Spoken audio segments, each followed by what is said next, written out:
Beginning in 5, 4.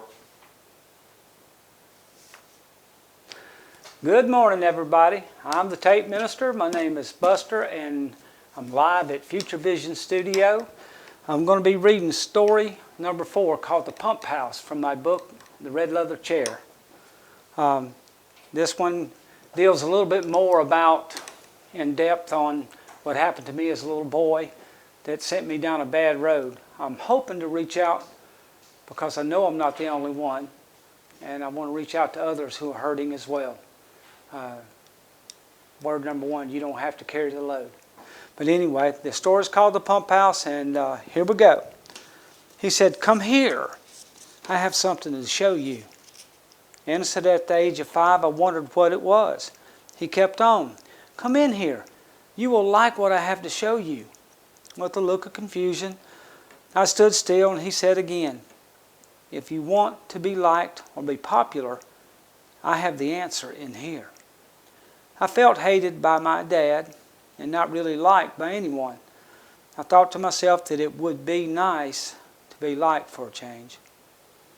The backyard of the house he lived in was filled with junk and a couple of old cars up on blocks.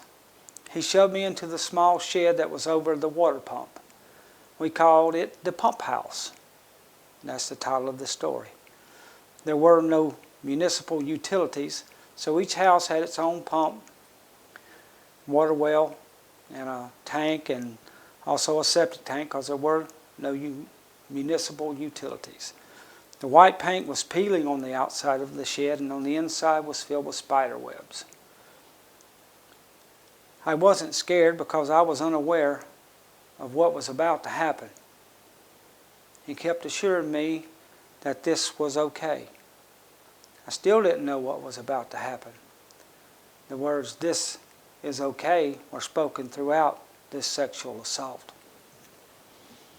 Pain made me scream and cry, but there was no one to hear. After his awful act was complete, came the brainwashing of me, that I should be ashamed and that he might tell. The brainwashing was so that he could do it again and I wouldn't speak out. He said, "Buster, you know you wanted this. Now at least I like you. This was your fault. It happened because you wanted it to. Make sure you don't tell anyone, and I will continue to like you. If you share our secret, then there will be no one to like you at all." I said, "Okay." I had no idea what right from wrong was. I only knew what I was told. So it was an easy task for him to make me feel guilty and take the blame. I was about 5 years old. So did he think I wouldn't remember? There is so much more about that age that I don't remember, so I'm cursed with this being my memory from age 5. He made me feel guilty so that I would never share this with anyone. A familiar person is supposed to be trusted, friendly, nice, etc. Why would a young boy question a person who was supposed to help them be accepted by a dad who was a total horror?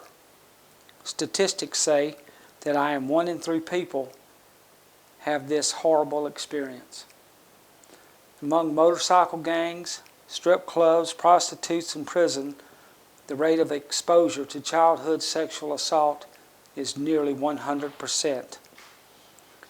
My experience is not unique with regards to statistics. However, my willingness to expose this is unique. I understand that making this public will be more than most can stand. All I can truly say to anyone who was exposed to a similar experience, it's not your fault. It wasn't your fault. When the abused seek help with child abuse from a non-professional, they are too often shut down before they can even talk about it. That's the way I remember it. Nobody wanted to listen when I tried to tell them. No one wants to hear about a little girl or a little boy being molested, especially if they know the abused person, and even more so if they know the predator. More to the truth, we who have been sexually abused carry the guilt very close to our hearts. We keep thinking there was more that we could have done to prevent it, etc. The guilty person is the predator. Take time to tell yourself that you are not guilty and that you are loved and you are amazing. I no longer beat myself up for going on so long. When I asked for help, help was not there. I no longer imagine what I could have done to prevent it or to stop it. It was going to happen. The only thing I could control was how violent it would be. Life is good. God loves you. Cast all your cares upon the Lord. That's 1 Peter. He said, cast your cares upon Him because He cares for you. Don't forget to subscribe on YouTube. Hit that little bell-shaped button at the top. And this is story number 4. And you can always find me on the Tape Minister on Facebook. We are live every Thursday morning at 9 a.m. Guys, not that I'm a big prayer, but I will keep you in my prayers because I know you're hurting just like I do. And you have a blessed day. Remember, God loves you. Buster.